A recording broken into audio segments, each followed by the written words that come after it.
किसान भाइयों नमस्कार।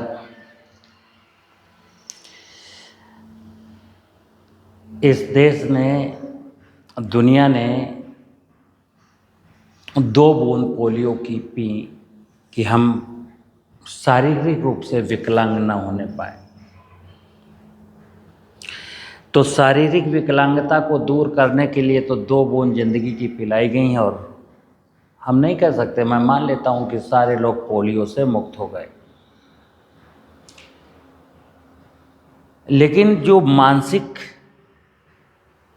विकलांगता है उसके लिए कौन सी पोलियो की ड्रॉप बनी है? शरीर की विकलांगता को तो हमने पोलियो ड्रॉप बना लिए, लेकिन मानसिक विकलांगता को, आज का जो मेरा विषय है, जैसे एक शब्द है नेचुरल फार्मिंग, प्राकृतिक खेती। नेचर के साथ जो फार्मिंग की जाएगी उसको नेचुरल फार्मिंग बोलेंगे। प्राकृतिक खेती का मतलब जो प्रकृति की व्यवस्था के साथ मिलकर के की जाएगी उसको प्राकृतिक खेती कहेंगे। अब नेचर कोई जानता नहीं। अभी तो प्राकृतिक खेती का मतलब गौमूत्र, प्राकृतिक खेती का मतलब मट्ठा और तांबे का सिक्का, प्राकृतिक खेती का मतलब फिटकरी, प्राकृतिक खेती का मतलब हींग, प्राकृतिक खेती का मतलब जिना जाने क्या क्या। मैं इसलिए सत्य बोलता हूँ। मैं भी चाहूँ तो कुछ भी चुटकुला बना के ऐसा बोलूँ कि किसान बनेगा अरबपति, तो लोग बहुत जल्दी देखेंगे और कहेंगे वेरी गुड, क्या है क्या है क्या है।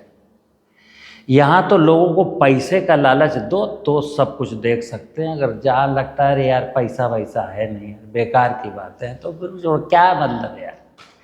जो आदमी धन का लालच न दे उसके पास कोई नहीं जाता। और हमारे बुजुर्ग लोग कह गए लालच बुरी बला। लेकिन अभी तो जहाँ कहीं किसी को धन दिख जाता है, हालांकि झूठ है, सब लोग जानते हैं कि धन का लालच बेशक करो लेकिन धन है नहीं। कई सारे संत महात्मा हैं जो फूंक मारते हैं और आपको आशीर्वाद देते हैं, कोई किसी का, कोई किसी का, कोई भभूत का, कोई बजरंगबली का, जाओ तुम्हारा कैंसर ठीक हो जाएगा। वहाँ साहब वो जहाँ खड़े हो जाते हैं वहाँ हजारों लाखों लोगों की लाइन लग जाती है, जबकि बिल्कुल झूठ है। तो चमत्कार हम देखना चाहते हैं। अगर दुनिया में इतने सारे लोग चमत्कार करने लायक है तो फिर चमत्कार हुआ क्यों नहीं? सारे लोग रो क्यों रहे? कितने लोगों ने चमत्कार के चक्कर में अपना जीवन बर्बाद कर दिया है, अपनी बीवी को दांव पर लगा दिया, अपना सोना गिरवी रख दिया। चमत्कार देखना था। चमत्कार केवल और केवल चमत्कार जब कभी होगा तो ईश्वर करेगा, ईश्वर की व्यवस्था चमत्कार करेगी। लेकिन चमत्कार अगर आप अपनी ज़िंदगी में चाहते हो तो आपको ईश्वरीय व्यवस्था पर आगे बढ़ना पड़ेगा। ये नेचर क्या है? नेचर मेरे बाप का है क्या? ये प्रकृति क्या है? प्रकृति मेरे पिताजी की है क्या?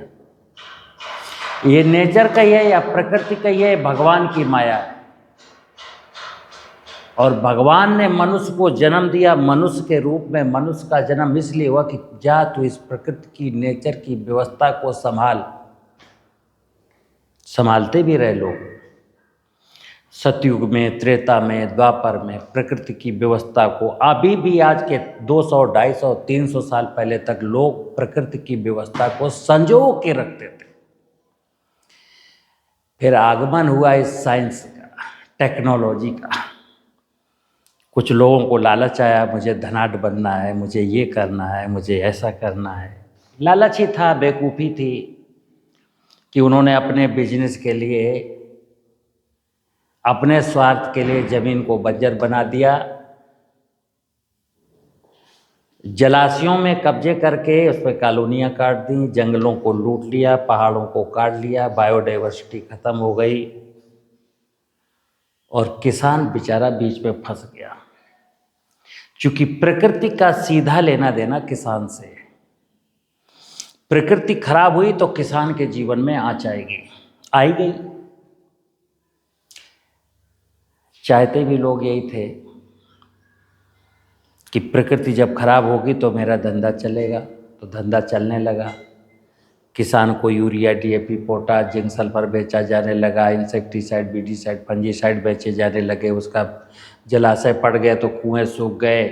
देखिए आप, जलाशय पाटे बड़े बड़े नेताओं ने, ठेकेदारों ने, माफियाओं ने, जलाशय पट गए तो कुएं का पानी सूख गया तो ज़मीन से छेद करके पानी निकालने लगा। फिर वैज्ञानिकों ने कहा चने में क्या रखा है, गन्ने की खेती करो, बोला पानी नहीं, बोले बोरिंग फ्री मिलती है, सरकारी सिस्टम फ्री बोरिंग कराती, वहाँ चला गया। फिर आगे चल करके बोले बिजली का बिल बहुत आता है, बिजली माफ़ कर दी, बिजली का बिल माफ़, लूटो पानी और मरो। किसान भाइयों, अगर इस देश को, इस देश की संस्कृति को, इस देश के संस्कारों को कोई बचा सकता है तो वो सिर्फ और सिर्फ आप हैं। और आपको बचाना इसलिए ज़रूरी है क्योंकि संकट सबसे पहले आपके ऊपर आने वाला है। आज सबसे ज़्यादा संकट किसके ऊपर है? किसान के ऊपर। दुनिया भर को खिलाता है लेकिन खुद की चड्डी फटी है, खुद कर्ज में डूबा है, बच्चों की शादी भी उधार लेके करता है, बच्चों की फीस भी उधार लेके करता है। और सिस्टम में कहता है केसीसी ले लो, लोन ले लो, हम लोन दे देंगे, लोन लो और खाद खरीदो, यूरिया खरीदो, डिबी खरीदो, ये खरीदो, ले लो लोन, ताकि इंडस्ट्री रन करती रहे। तुम्हें कल मरना हो तो तुम आज मर जाओ। मैं किसानों को जगाना चाहता हूं, और किसान अगर जागेगा तो देश जागेगा, और किसान जागेगा देश जागेगा, और हमारी प्रकृति समृद्धशाली होगी, तब आत्मनिर्भर भारत बनेगा। आत्मनिर्भर, स्वावलंबी भारत। अभी क्या था, अभी ईरान का अमेरिका का युद्ध हुआ तो क्या लगा, बीच में एक झटका आया कि अब क्या होगा, अब ट्रैक्टर कैसे चलेगा, अब ठेला कैसे चलेगा, अब गैस कैसे मिलेगी। क्योंकि हम परावलंबी, हम स्वावलंबी नहीं, हम आत्मनिर्भर ही नहीं, हम दूसरों पर निर्भर हैं। लेकिन अगर देश के किसानों के पास बैल आधारित खेती हो रही है तो हम स्वावलंबी थे। अगर मेरी ज़मीन के आसपास बबूल के, नीम के, शीशम के पेड़ थे तो हमें गैस की कोई परवाह नहीं, मैं आत्मनिर्भर था। हमारे देश में जो सबसे बड़ा संकट है, 140 करोड़ आबादी है, जलाने के लिए ईंधन नहीं है और बैल नहीं है। हमारे देश की जो सबसे बड़ी प्रॉब्लम है, बैल खत्म हो गया है, ट्रैक्टर आ गया है, और जंगल किसी के पास है नहीं, और गैस आ गई है। किसी राजा के प्राण उस तोते में बसते थे, तो हमारे देश की जनता के प्राण तो अरब कंट्रियों के उसमें बसते हैं। तेल है, गैस है तो जिंदा हूँ, तेल बंद, गैस बंद तो मर गया। मैं कई बार कहता हूँ ऐसा मेरे देश के नीतियों की भी सोचना चाहिए। कुछ भी हो, आप तरक्की, खुशहाली, मेट्रो, सड़क, ये वो कुछ भी करिए, लेकिन हमारे देश की ज़मीन उर्वर रहे, इस पर भी काम होना चाहिए। मेरे देश में बड़े बड़े विशाल विशाल जगह जगह जलाशय होने चाहिए, इस पर भी काम होना चाहिए। मेरे देश में जंगल बहुत होने चाहिए, इस पर भी काम होना चाहिए। और किसान को पेस्टिसाइड लेकर के जीवों को नहीं मारना चाहिए। बस हम सब का दायित्व है कि ज़मीन की फर्टिलिटी को बढ़ाएं, बंजर ना होने दें, जंगल लगाएं और जलाशय बनाएं, और जैव विविधता किसी जीव जंतु को न मारें। उसका नाम है नेचुरल फार्मिंग। नेचुरल फार्मिंग में कुछ करना नहीं है। नेचुरल फार्मिंग कोई साइंस सही नहीं। नेचुरल फार्मिंग स्वतः होती है, जिस खेती को नेचर करती है उसको नेचुरल फार्मिंग कहते हैं। आपको क्या करना, आपको तो चद्दर तान के सो जाना है। बस धरती को फर्टाइल बना दीजिए, खेतों की मेड़ों पर पेड़ लगा दीजिए, वर्षा का पानी बचा दीजिए, और पेस्टिसाइड लेकर के दीमक को, तितली को, मधुमक्खी को मारने का अभियान बंद कर दीजिए।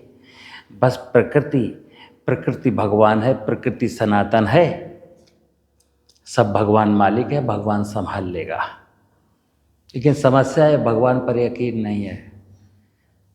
कई लोग कहते हैं भगवान पर यकीन है, लेकिन फिर पीछे से क्या आवाज़ आती है, अरे ठीक है यार, वो बात सही है, लेकिन काम तो करना पड़ेगा यार, भगवान क्या बैठ के खिलाएगा, तो कर्म करना है, प्रकृति के लिए कर्म करना है।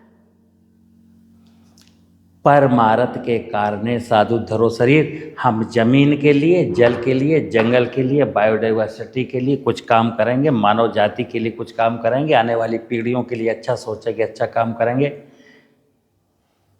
परमार्थ है, इसी का नाम धर्म है। जब हम कहते हैं मुझे कागज़ का नोट कैसे मिलेगा, ज़मीन बेच के मिलेगा कि बंजर बना के मिलेगा कि इसको लूट के मिलेगा, ये स्वार्थ है। स्वार्थ का मतलब अधर्म, स्वार्थ का मतलब कुकर्म, परमार्थ का मतलब धर्म, परमार्थ का मतलब सुकर्म। कर्मों का फल मीठा मिलेगा, कुकर्मों का फल मीठा नहीं मिलेगा। इसलिए किसान भाइयों, जागिए जागिए जागिए, मेरी बात मानिए, दूसरों को समझाइए, आने वाली पीढ़ियों को बचाइए। धरती माता बचेगी तो औलादें बचेंगी। नहीं, मैं रोज़ कहता हूँ, इसको आप गलत ना समझें, हमारी आंखों के सामने मेरे बच्चे तड़प तड़प करके प्राण देंगे। क्यों? जब आप उनको 30 स्प्रे डालने के बाद शिमला मिर्च खिलाएंगे, भिंडी खिलाएंगे, कद्दू खिलाएंगे, करेला खिलाएंगे तो तड़पेंगे, नहीं तो क्या होगा? जब हम अपने बच्चों को सिंथेटिक दूध पिलाएंगे तो तड़पेंगे, नहीं तो क्या होगा? जब दाल चावल जो कुछ भी बच्चा खाएगा उसमें पालिश होगी तो क्या होगा? ये पेट, जब आप अपनी स्कूटर में, मोटरसाइकिल में जो पेट्रोल से चलती उसमें डीजल नहीं डला सकते, जो कार जो है डीजल से चलती उसमें पेट्रोल नहीं डला सकते, तो इसमें जो शुद्ध भोजन जाना चाहिए था वो अशुद्ध भोजन डाल के कैसे चलेगा शरीर? तड़पेगा, मरेगा, बीमार होगा, नोजल पुलंजर सब जाम हो जाएंगे। नमस्कार।